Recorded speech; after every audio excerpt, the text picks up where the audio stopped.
AITA for locking out my girlfriend after she got drunk with her lover during my dad's funeral? Hello, my girlfriend disrespected my father's memorial service by texting me she was bored and leaving to get a drink with her best friend, Tyler. I didn't argue or make a scene. I just did what had to be done. When she showed up drunk at 2 a.m., expecting to crawl into bed like nothing happened, she was in for a rude awakening. Here's how it happened. I, a 32-year-old man, lost my dad 3 weeks ago. Heart attack at 58. Completely unexpected. He was working on his truck in the garage on a Saturday morning, and by the time I found him that afternoon, it was too late. Dad was my everything. He raised me alone after my mom left when I was 12. He taught me everything I know about being a man, being responsible, doing what needs to be done. Dad wasn't just my father. He was my best friend, my mentor, my moral compass. When other kids were getting into trouble or making stupid choices, I had this voice in my head asking what Dad would think. It saved me from more trouble than I can count. Even when Mom left because she needed to find herself. Translation: she found a yoga instructor in Boulder. Dad never spoke ill of her. He just picked up the pieces, made sure I had everything I needed, and showed up for every game, every parent-teacher conference, every important moment. My girlfriend, Talia, 29, and I had been together for 18 months. For the first year, things were good. She seemed to understand my job. She appreciated that I was building something. Dad liked her, though he never said much about it. Looking back, that should have been a sign. Dad was usually pretty vocal about people he genuinely liked. With Talia, he was always polite but distant, as if he was waiting for something to reveal itself. I remember a Sunday dinner at Dad's about 8 months after Talia and I started dating. She spent most of the meal talking about her job, her coworkers, and some office drama that clearly didn't interest Dad. When she stepped outside to take a call, Dad looked at me from across his worn kitchen table. She talks about herself a lot, he commented softly. She's just excited about work. She got promoted last month. Dad nodded and went back to his coffee, but I saw him watching her through the window as she paced in the yard, gesticulating for 20 minutes during what was supposed to be family time. The problem started about 6 months ago when Tyler entered the picture. Tyler was an old college friend of Talia's who moved to Denver for work. Investment banker, BMW, expensive suits, the whole package. Talia insisted they were just friends and had always been platonic, but something about their dynamic fell off from the start. The first time I met Tyler was at Talia's birthday party. The guy had this air of superiority. He talked over people, name-dropped constantly, and acted like every conversation was a networking opportunity. When Talia introduced me as her boyfriend, Tyler looked me up and down and said, "Construction, huh? Must be nice to work with your hands." You could cut the condescending tone with a knife. Tyler had this way of making everything about him.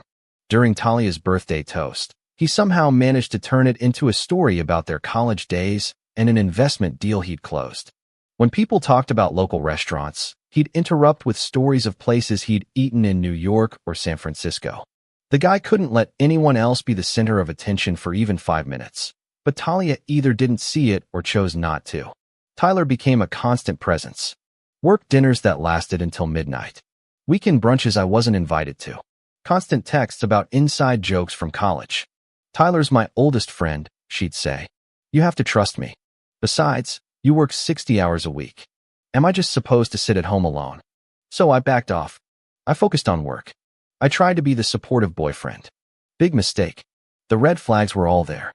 The late nights, entertaining clients. The new, expensive jewelry she claimed was from work bonuses. The perfume I didn't recognize. The phone calls she'd take in another room.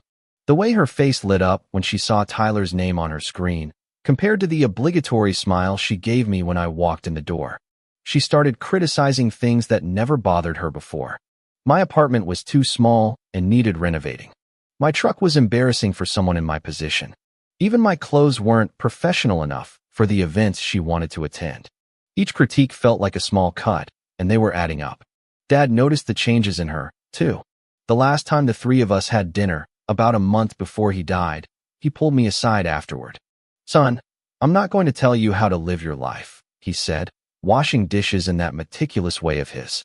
"But that girl's already got one foot out the door.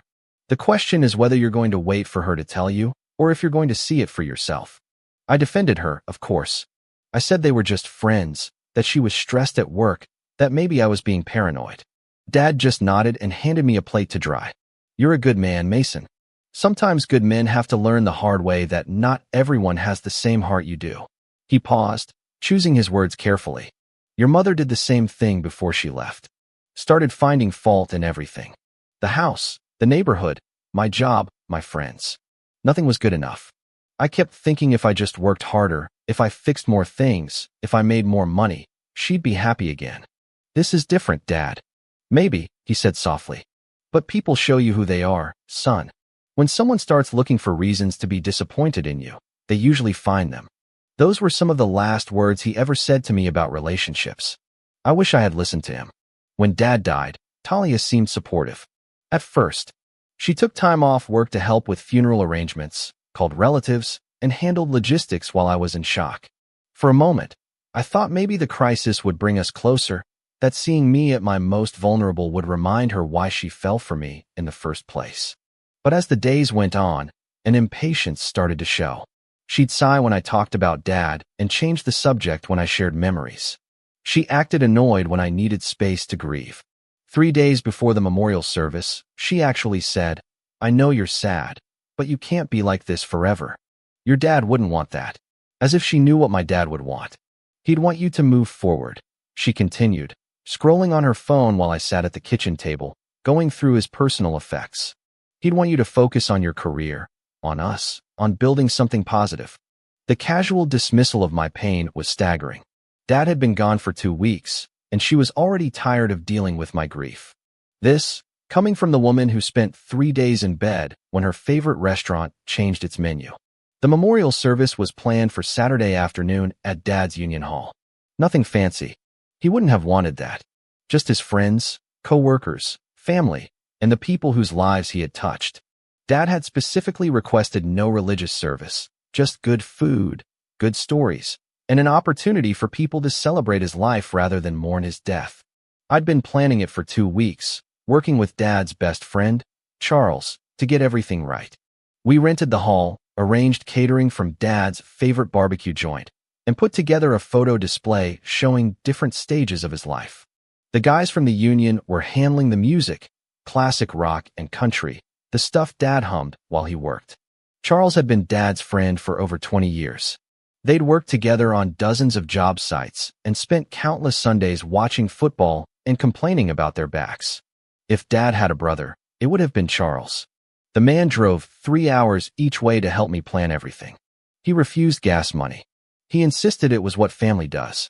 Your old man would have loved this, Charles told me the night before as we set up tables. Simple, honest, no frills. Just like him. That morning, Talia spent an hour getting ready, complaining about having to wear black on a Saturday. She kept checking her phone.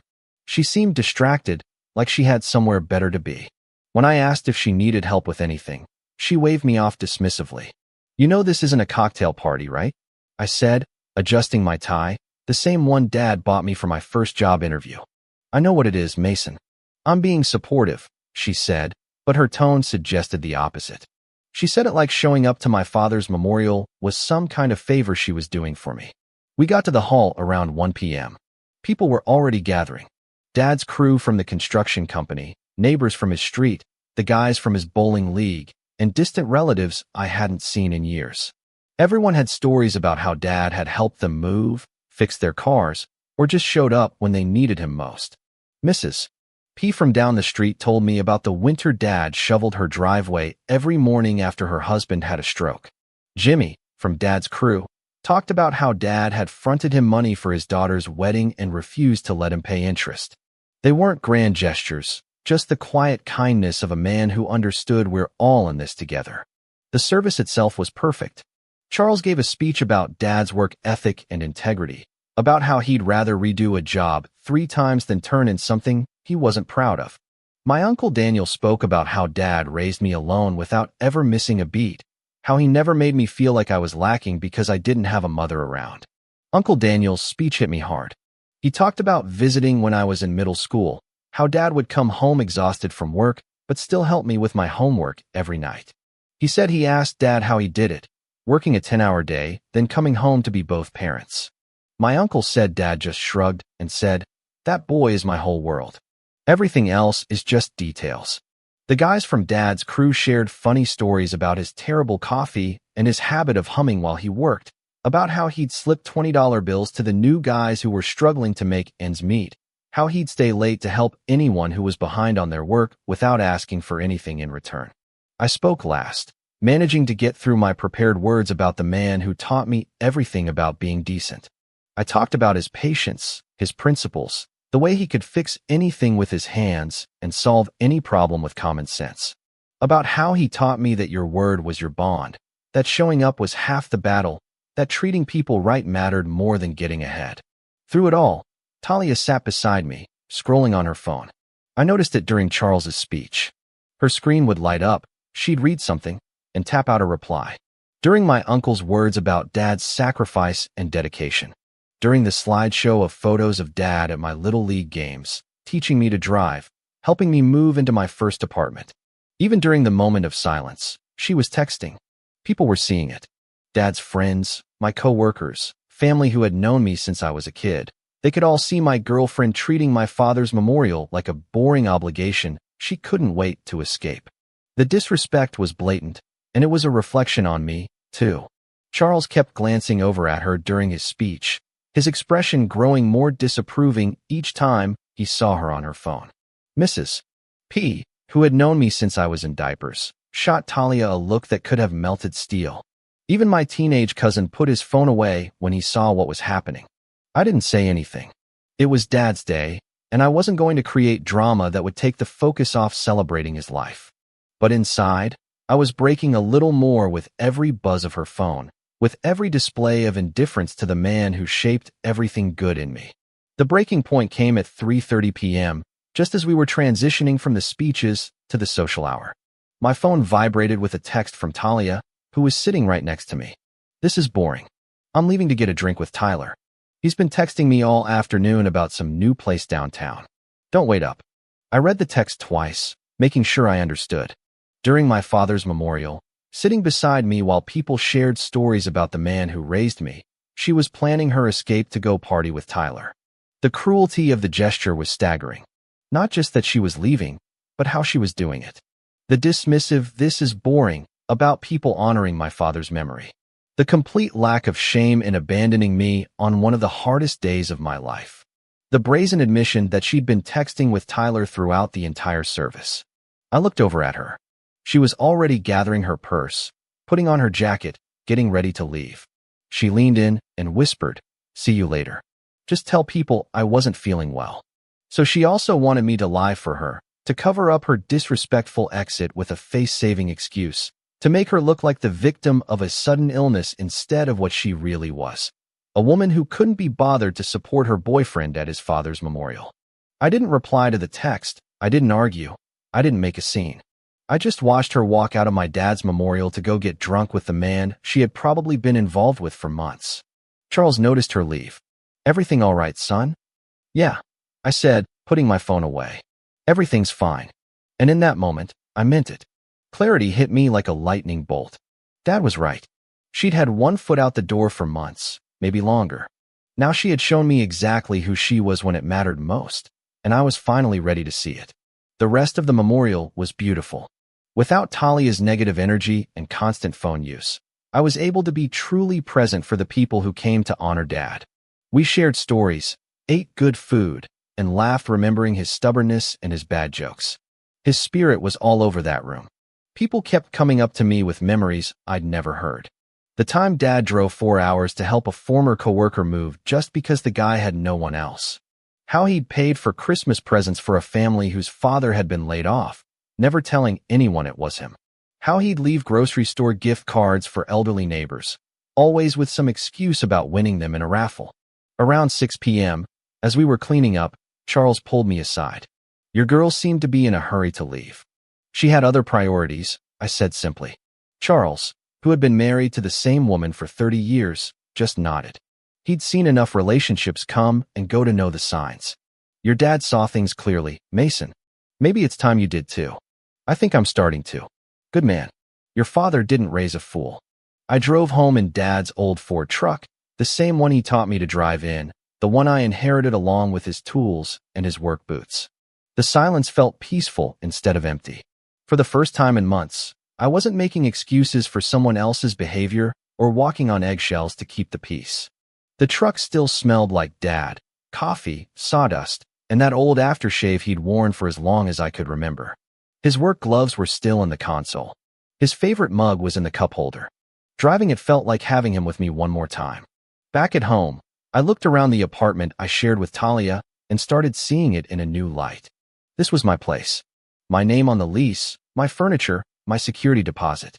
Talia had moved in about 8 months ago, contributing to groceries and utilities, but had never officially signed anything. Smart on my part, in retrospect. Some subconscious part of me knew not to intertwine our lives completely. I sat and thought. Talia was out getting drunk with Tyler while I was processing the loss of the most important person in my life. She had ditched my father's memorial to go party with her friend. The disrespect was enormous, but it was also freeing. My phone buzzed around 8 p.m. A text from Talia. We're having a great time. Tyler says hi. Don't wait up. LOL. The cruelty of the message was unbelievable. While I was dealing with grief and the weight of honoring my father's memory, she was bragging about how much fun she was having with another man. The exclamation points, the LOL, the absolute lack of awareness or shame. It was like she was pouring salt on an open wound. I stared at that text for a long time, thinking about what Dad would have done. He taught me that actions have consequences, that people show you who they are through their choices, not their words. Talia had made her choice. It was time for me to make mine. I didn't reply. Instead, I started packing her things. Methodically, room by room, I boxed up everything that was hers. Clothes, makeup, those expensive handbags she'd accumulated in recent months, shoes, jewelry I had given her for birthdays and anniversaries. I wasn't angry, I was just done. Every item I packed felt like removing a tumor, like clearing space for something healthier to grow. In her nightstand, I found things that confirmed what I already knew. Hotel receipts from dates she claimed to be working late. A spare charger for an iPhone model she didn't own, probably Tyler's. A book of matches from a restaurant they had supposedly gone to for a business dinner last week. Business dinner, right? I also found her birth control pills. I hadn't seen those in a while. It all made sense now. She'd told me she'd switched methods for health reasons. Apparently, the new method was named Tyler. The evidence was there. It had always been there, waiting for me to stop making excuses and see reality. The late nights, the mysterious spending, the way she'd started pulling away physically and emotionally. I was too busy being the supportive boyfriend to notice that my girlfriend had checked out of the relationship months ago. By 11 p.m., everything of hers was packed and stacked by the front door. The apartment looked cleaner, more spacious, more mine. I changed the locks. I called a 24-hour locksmith who showed up around 10:30. He was professional, didn't ask questions, just did the job. It cost me $200, but it was worth every penny. Then I sat down and wrote a note. Talia, your stuff is in the hallway. Your key no longer works because I changed the locks. You left my father's memorial to go drinking with Tyler, so I assume you'd rather be with him. Tyler can deal with you now. Don't contact me. Mason. I taped it to the outside of the door where she couldn't miss it. My phone kept buzzing with updates from her night out.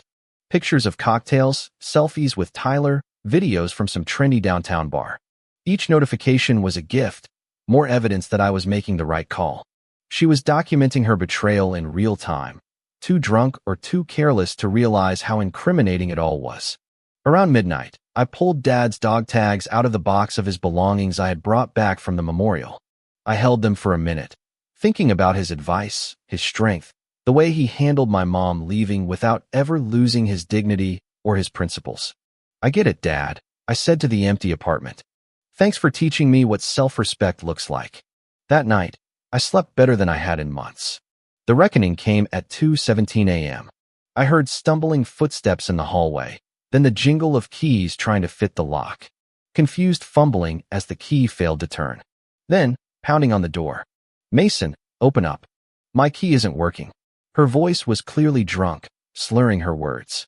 She was probably leaning against the door to stay upright. I stayed in bed, listening to her increasingly desperate attempts to get in. A small part of me felt bad. She was drunk, alone, probably scared. But then I remembered her texting Tyler while my father's life was being honored, and the sympathy vanished. Mason, why isn't my key working? Open the door. More pounding, then a pause. She must have found the note. What the hell is this? You can't change the locks. I live here. Then the real meltdown began. Screaming, crying, alternating between rage and self-pity. It was loud enough to wake the neighbors, but I didn't care if they saw who she really was when her mask slipped. Are you insane? It was just a few drinks. Tyler's my friend. Sure, Talia. Friends don't usually require birth control pills hidden in nightstands. The screaming went on for about 20 minutes before she finally gave up. I heard her on the phone, probably calling Tyler to come get his new problem. From the window, I watched his BMW pull up around 3 a.m. He looked less than thrilled to be dealing with the situation. Tyler kept looking up at my windows as they loaded her things, probably expecting me to come down and take her back. Not happening, buddy. You wanted her, you got her. Now you get to deal with everything that comes with her. They loaded her stuff into his car while she continued her dramatics on the sidewalk. Neighbors were peeking out their windows now, witnessing the 3 a.m. spectacle starring the woman who had ditched her boyfriend's father's memorial. Tyler looked around nervously, clearly embarrassed by the scene. When they drove off, the building fell silent. In the following days, my phone blew up. Talia, Tyler, Talia's friends, her sister, all with variations of the same message, that I was being irrational, that she made a mistake but didn't deserve this, that I was throwing away 18 months over one bad night, that I should be more sympathetic to her grief response. Grief response, right. The only thing Talia was grieving was the loss of her comfortable arrangement. I blocked them all and focused on work. I threw myself into a complex commercial project that required 14-hour days and total concentration. My crew noticed the change. I was more focused, more decisive, less distracted. The fog of a bad relationship had lifted, and I could suddenly see everything clearly. Boss seems different. I overheard one of the guys say at lunch. More like his old man. The highest compliment I could receive. A few days later, Charles called to check in. Heard through the grapevine that Talia moved out. You doing okay, son? Better than okay, I admitted. Dad was right about her. Charles let out a soft chuckle. Your old man could spot a phony a mile away. Remember that contractor who tried to overcharge us on the Henderson job? Your dad knew something was off before we even saw the padded invoices. He tried to warn me. Of course he did. But you had to learn it for yourself. That's how it works. You can't protect your kids from every mistake. You just hope you taught them how to recover from them. 2 weeks after the memorial, I got an unexpected visitor. Talia's mom, Caroline, showed up at my apartment on a Saturday morning. I'd always gotten along with her. She was nothing like her entitled daughter. Caroline worked as a nurse. She understood hard work and sacrifice in a way her daughter had never learned. Mason, I need to apologize, she said when I opened the door. What Talia did at your father's service was unforgivable. I raised her better than that. I invited her in for coffee. Caroline looked around the apartment, noting how different it looked without Talia's clutter and drama. The place was cleaner, more organized, quieter. She told me you kicked her out for no reason, Caroline continued. But her sister told me what really happened. Leaving a memorial to go drinking, I'm ashamed of her. I appreciate you saying that, Caroline. Your father was a good man. He deserved better than what my daughter showed that day. And so do you. We talked for an hour about Dad, about respect, about how sometimes people show you who they really are when it matters most. Caroline told me about Talia's childhood, how her father had spoiled her, how she'd never faced real consequences for her actions. I tried to teach her better, Caroline said, but her father always bailed her out, always made excuses. She never learned that the world doesn't revolve around her wants and needs. Caroline hugged me before she left and told me something that stuck with me. A man's character is revealed in how he handles loss and betrayal. Your father raised you right, Mason. Don't let my daughter's poor choices make you bitter. I promised her I wouldn't. The fallout played out predictably over the next month. Talia and Tyler's relationship imploded within 3 weeks. Turns out, he was looking for a casual fling, not a girlfriend with emotional baggage and no place to live. She ended up moving back in with her parents, posting vague social media messages about learning to love yourself and growing through difficult experiences. She tried to contact me several times, with emails showing up at work and friends texting me on her behalf. The narrative she was trying to build was that I had overreacted, that she processed grief differently, that we could get through this if I wasn't so stubborn. The emails were masterpieces of manipulation. She'd start by acknowledging she made mistakes, but then spend paragraphs explaining why those mistakes were understandable. The stress of my grief, the pressure of the relationship, Tyler's confusing behavior. It was always something else's fault, never hers. I never replied. Dad taught me that actions have consequences and that some bridges can't be rebuilt once you burn them. Ditching my father's memorial wasn't a mistake or a moment of poor judgment. It was a choice that revealed her true priorities. 3 months later, I was in Dad's storage unit, going through more of his belongings. I found a box of letters I'd never seen, notes I wrote him as a kid, report cards he'd saved, photos from T-ball. At the bottom was an envelope that read, "For Mason, open when you need guidance." Inside was a letter, dated 2 years prior. "Son, if you're reading this, I'm probably gone, and you're likely facing some kind of crossroads. I'm writing this because I know there will be times when people will test your character, your boundaries, and your self-respect. Remember that how people treat you in your lowest moments tells you everything you need to know about them. When you are grieving, or struggling, or vulnerable, pay attention to who shows up and who doesn't. Pay attention to who makes your pain about them, and who just does what needs to be done. You are a good man because you choose to be, not because it's easy. Sometimes, being a good man means walking away from people who don't appreciate goodness. Sometimes it means standing alone rather than compromising your values. I'm proud of the man you've become. Trust your gut, protect your peace, and never apologize for having standards. Live a good life, son. Make sure you share it with people who deserve it. Love, Dad."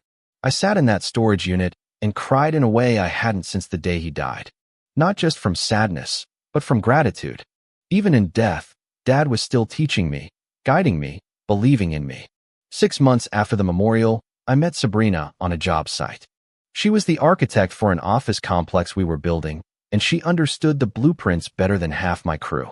She was smart, funny, and treated everyone, from the foreman to the newest laborer, with the same level of respect. Sabrina had a quiet confidence that reminded me of Dad. She didn't need to be the center of attention or prove how important she was. She just did good work, spoke with intention, and made everyone around her better at their jobs. When I asked her out, she said yes without games or conditions. When I told her about Dad dying, she listened without trying to fix me or rush my grieving process. When I explained what happened with Talia, she just nodded and said, "Some people show you who they are when life gets real. Good thing you were paying attention." Our first date was at Dad's favorite steakhouse. I told her stories about him, showed her pictures, and shared memories without worrying I was being too heavy or morose. Sabrina listened, asked questions, and treated my father's memory with the respect it deserved. "He sounds like he was an incredible father," she said as we ate dessert. "He was." She smiled softly. "I wish I could have met him." "Me too," I said. Then I realized something. "In a way, I feel like he's the reason I met you." I knew then that I had found someone special.